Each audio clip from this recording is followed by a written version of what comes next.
नमस्कार, आप देख रहे हैं ब्रेकिंग बिहार। अभी हमारे साथ जुड़े हुए हैं राष्ट्रीय लोक जनशक्ति पार्टी के राष्ट्रीय सचिव मयंक मौली। कर्नाटक में कहा जा रहा है कि बीजेपी की स्थिति बहुत बेहतर नहीं है, कांग्रेस वहां मजबूत स्थिति में है। वैसे में आज केंद्रीय मंत्री और राष्ट्रीय लोक जनशक्ति पार्टी के राष्ट्रीय अध्यक्ष पशुपति कुमार पारस पहुंचे हैं कर्नाटक, बीजेपी को थोड़ा सा पुश करने के लिए। पशुपति कुमार पारस का क्या प्रभाव रहेगा कर्नाटक में, यही जानने का प्रयास करेंगे। मयंक मौली जी, जहां तक हमारी जानकारी है, पारस जी आज गए हैं कर्नाटक। जी बिल्कुल, आपके पास सही जानकारी है। आज और कल आज और कल 2 दिवसीय दौरे पे माननीय मंत्री जी और हमारे राष्ट्रीय अध्यक्ष आदरणीय श्री पशुपति कुमार पारस जी माननीय प्रधानमंत्री जी के विशेष आग्रह पे जो कर्नाटक चुनाव है वहां पे एनडीए के प्रत्याशियों के पक्ष में चुनाव प्रचार करने के लिए गए हैं। और आप उम्मीद है कि उसमें भारतीय जनता पार्टी को ये उम्मीद थी और सारे लोग को उम्मीद है इस चीज के लेकर के कि भैया बिहार को के परिप्रेक्ष्य में देखिए, राष्ट्र के परिप्रेक्ष्य में देखिए, अभी मौजूदा परिस्थितियों में, मौजूदा वक्त में हमारे नेता से बड़ा कोई दलित चेहरा नहीं है। तो दलित वोटों के कहिए कि जो ट्रांसफर के लिए, और इवन हमारा कर्नाटका हो या साउदर्न स्टेट्स में हमारा जो कैडर है वो काफी मजबूत है। तो उसको ध्यान में रखते हुए और अपने गठबंधन के सहयोगी, अभी अगर बिहार के संदर्भ में अगर हम बात करें तो इकलौते एनडीए के सहयोगी दल के तौर पे तो हम ही हैं, हमें और भाजपा है। तो हमें हमारे नेता को ससम्मान वहां पे आग्रह पूर्वक बुलाया गया और हमारे नेता ने भी उसे सहज स्वीकार करके एनडीए के प्रत्याशियों और विशेषकर भारतीय जनता पार्टी के प्रत्याशियों के लिए चुनाव प्रचार करने का बीड़ा उठाया है। और हमें पूरी उम्मीद है कि वे उसमें सफल होकर के और एक काफी मुफीद मात्रा में वोट ट्रांसफर करा करके ही लौटेंगे। उम्मीद है कि बीजेपी की जो वहां हालत खस्ता बताई जा रही है, हालांकि ये परिणाम तो पहले आकलन किया जाता है, परिणाम आने पर अंत पता चलेगा, लेकिन जो अभी तक कहा जा रहा है कि कांग्रेस वहां मजबूत स्थिति में है, वैसे में बीजेपी ने जब पारस जी को वहां ले गई तो हमारा सवाल वही था कि क्या पारस जी बीजेपी के लिए वो वोट ट्रांसफर करा पाएंगे जिस वोट के लिए, जिसे खास वर्ग के लिए पारस जी को वहां ले जाया गया। जी बिल्कुल, पारस जी के नाम में ही पारस है, ठीक है। तो पारस मनी का इस्तेमाल जो है वो वक्त आने पे भाजपा ने बखूबी किया है और समय रहते हुए हमारे नेता को वहां पे चुनाव प्रचार में मुफीद समय पे बुलाया है। उन्होंने भी 2 दिन का कहिए कि दौर जो है कर्नाटक दौरा अपना रखा है। तो ये तो वक्त ही बताएगा कि मतलब किस पारस पत्थर की तरह केंद्रीय मंत्री पशुपति कुमार पारस कर्नाटक में काम करेंगे क्या? जी, उनके नाम में ही पारस है, उनके कहिए कि कार्यों में भी वो हमेशा परिलक्षित होता रहा है। तो अभी हमारे नेता का कहिए कि बढ़ती हुई लोकप्रियता है। आपसे अनिल जी कुछ छुपा हुआ नहीं है। विगत कुछ महीनों में या विगत कुछ वर्षों में माननीय प्रधानमंत्री जी का जिस कदर अटूट विश्वास और कहिए कि जो कहिए कि स्नेह जो लगातार हमारे नेता को मिल रहा है वो किसी से छुपा हुआ नहीं है। चाहे G20 की ओपनिंग हो जाए, चाहे अपना 71,000 नौकरियां बांटने की हो, 2-2, 3-3 बार उनसे बंटवाया गया।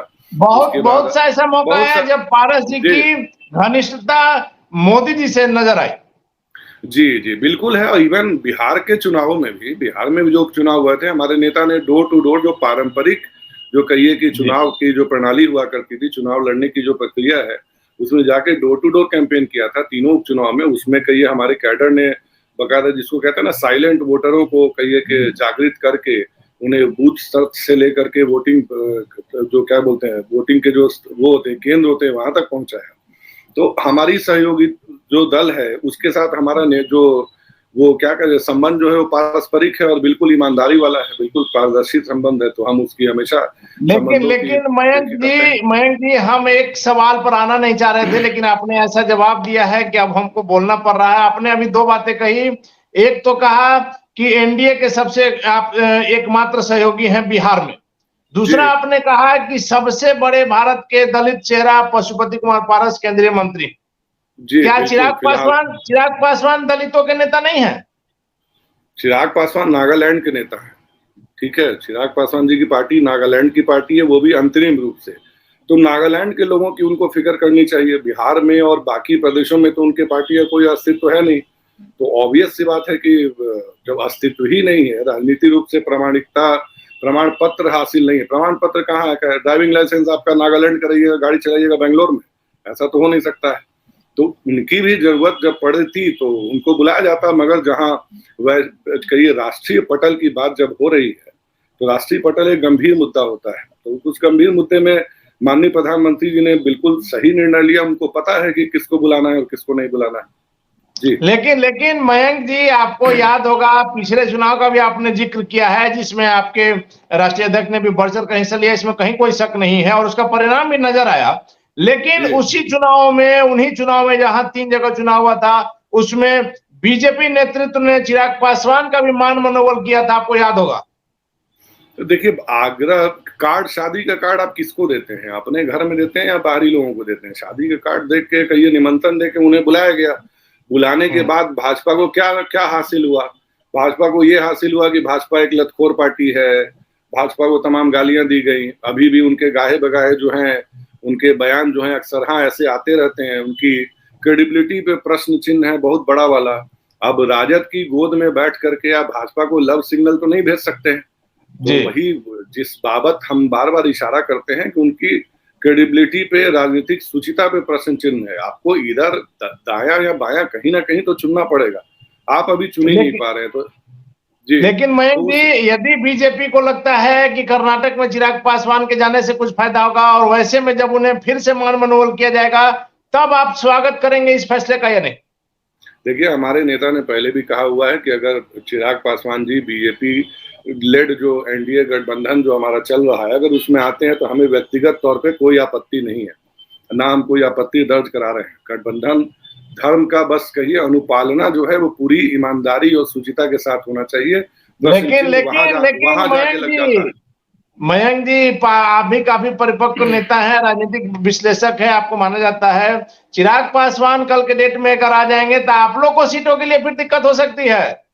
देखिए, हमें क्यों दिक्कत होगी भैया? मैं आपको फिर कह रहा हूँ, आप नागालैंड की पार्टी 5 सांसद आपके अभी हैं, वो भी हमारे ही सांसद हैं by the way. Technically Lok Sabha में श्री चिराग कुमार पासवान जी, लोक जनशक्ति पार्टी जो अभी भी वहां पे वही है। मामला डिस्प्यूटेड है क्योंकि ये कोर्ट में गए, ठीक है। अभी भी वो हमारे ही नेता हैं और हमने उनको पार्टी से नहीं निकाला है। जो बार बार जो कहिए कि हमारे बारे में जो अफवाहें फैलाई जाती है कि पार्टी तोड़ दी गई, पार्टी कैसे तोड़ दी गई भैया? 5 सांसदों ने आपसी सहमति के साथ आपको सदन के नेता पद से केवल हटाया। आप उससे इतने आहत हो गए कि आप उठ करके आपने जाकर के अलग पार्टी बनाने का ऐलान किया। हालांकि वो पार्टी आपकी आज सिर्फ नागालैंड तक सीमित है, वो भी अंतरिम रूप से। जिस दिन वो 2 विधायक चले गए अगर सत्तारूढ़ दल में, तो वहां से भी आपका सुपड़ा साफ हो जाएगा। तो हमने कभी कोई पार्टी नहीं तोड़ी, आज भी वो हमारे ही नेता हैं। सदन के हिसाब से अगर आप देखें तो मामला वो लेकर के गए हैं कानूनी पक्ष में, हम लेके नहीं गए। वो भी आगे चल के गाहे बद चुनाव नजदीक है, उसका भी फैसला आने ही वाला है। इन्होंने हालांकि अपील की थी, आपने देखा होगा कि इनको जो भी अभी नागालैंड के चुनाव के बाद अति उत्साह में, मगर इन्हें दर्जा प्राप्त हुआ अंतरिम रूप से सीमित नागालैंड तक के लिए। तो आगे अभी बहुत टाइम है। सिंपल सी बात है, मैं यही कहूंगा, देखिए बहुत अफवाहें और बहुत आरोप प्रत्यारोप का दौर गर्म हुआ। आप हमें ये बता दीजिए कि भैया आप नहीं हैं, आप सदन में आपकी स्थिति वस्तु स्थिति क्या है, आप स्पष्ट करके दिखा दीजिए। लोकसभा में आप किस नाम से जाने जाते हैं, लोकसभा में आपके सदन के नेता कौन है, आप बता दीजिए। तो मैं वही कहना चाहता हूं कि लोगों को भरमाने से सिर्फ काम नहीं चलेगा। तो वही उसमें मयंक जी, एक आखिरी सवाल आपसे लेंगे कि आपने देखा कल जिस प्रकार से जातीय जनगणना पर हाईकोर्ट ने हालांकि अभी रोक लगाई है, लेकिन 3 जुलाई को फिर से सुनवाई है इस मामले पर। लेकिन इतना तय है कि अभी तत्काल प्रभाव से रोक लग गया है। वैसे में एक बात हम मानने के लिए तैयार नहीं है कि मुख्यमंत्री नीतीश कुमार जी जैसा परिपक्व नेता, अनुभवी नेता, जो पूरी तरह से जान रहे थे कि यह कोर्ट में खारिज हो जाएगा, उसके बावजूद इस पर इतना ज्यादा समय देना, दूसरे चरण की शुरुआत कर देना। पहले चरण में आपको याद होगा जब मकानों की गिनती हुई थी, दूसरे चरण में 17 कॉलम करीब करीब भरना था। तो क्या मुख्यमंत्री नीतीश कुमार के दोनों पाले में गेंद है? मतलब कि चित भी मेरी पट भी मेरी, अगर कैंसिल हो गया तब भी मुख्यमंत्री कह सकते हैं कि हमने चाहा लेकिन नहीं हो पाया, और हो गया तब तो कुछ कहना नहीं। क्या नहीं लग रहा कि सब सोची समझी रणनीति है? आप देखिए, माननीय मुख्यमंत्री जी जो हैं वो सिर्फ मुख्यमंत्री के पद कुर्सी जो है, उस कुर्सी के आगे पीछे म्यूजिकल चेयर खेल रहे हैं पिछले 17 वर्षों से।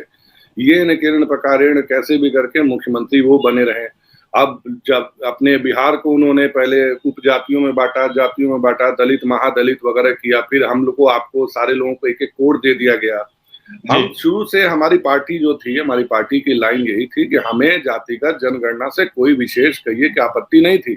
हमें उस जनगणना के बाद के जो परिणाम आते, उन परिणामों, उन कहिए उन सूचकांकों का, उन जो डेटा आता, उस डेटा के गलत इम्प्लीमेंटेशन का हमें कहिए कि डाउट था।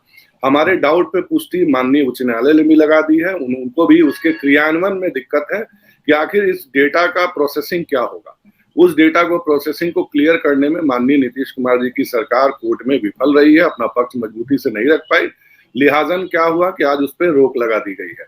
तो हमने जो पॉइंट शुरू से उठाया, हमारी पार्टी के ही पॉइंट को कहिए कि माननीय उच्च न्यायालय ने भी माना है कि हाँ, हमारी आपत्तियां जो हैं वो बिल्कुल तर्कसंगत थी और उन आपत्तियों पर विचार किया जाना चाहिए।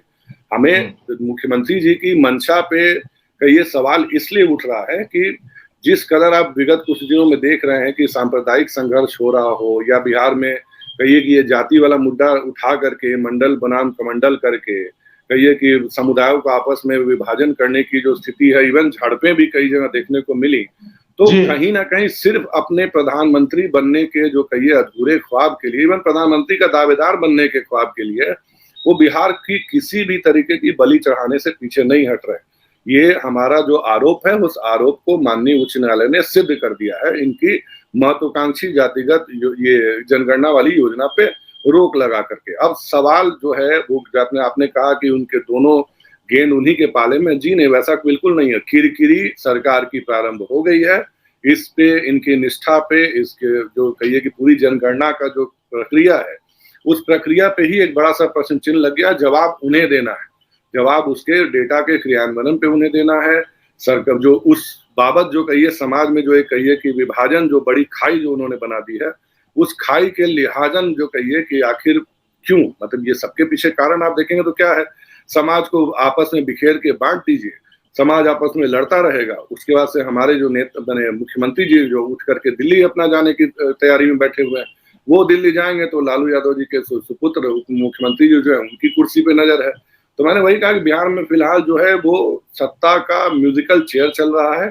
एक के उठने के बाद दूसरा बैठने की तैयारी कर रहा है और ये लगातार अनवरत जारी है। और बिहार इससे खासा वाकिफ है और जितने भी बुद्धिजीवी वर्ग के लोग हैं सबकी पैनी नजर थी।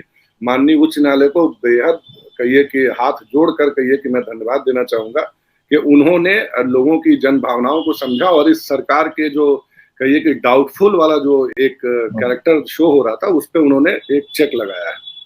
जी चलिए, धन्यवाद आपका। तो ये थे हमारे साथ राष्ट्रीय लोक जनशक्ति पार्टी के राष्ट्रीय सचिव मयंक मौली जी, जिनका साफ तौर पर कहना है कि इन लोगों ने शुरू से जिन मुद्दों को उठाया था उन्हीं मुद्दों पर माननीय कोर्ट ने भी अपनी मुहर लगा दी है। और साथ ही साथ केंद्रीय मंत्री पशुपति कुमार पारस को कर्नाटक में बीजेपी ने बड़े ही सम्मान के साथ बुलाया है, ताकि जो दलित वोट है, दलित वोटों का सबसे बड़ा नेता मयंक मौली ने पशुपति कुमार पारस को बताया है। और इन्हीं वोटों के कारण बीजेपी ने कर्नाटक में बुलाया है कि बीजेपी को आशा है कि पशुपति कुमार पारस के जाने से हमारी स्थिति और भी मजबूत होगी। हालांकि मयंक मौली ने यह भी कहा कि चिराग पासवान भी अगर जाते हैं तो हमें कोई आपत्ति नहीं है। फिलहाल क्या होगा कर्नाटक का परिणाम में देखना काफी महत्वपूर्ण होगा। आप बने रहें ब्रेकिंग बैग्स।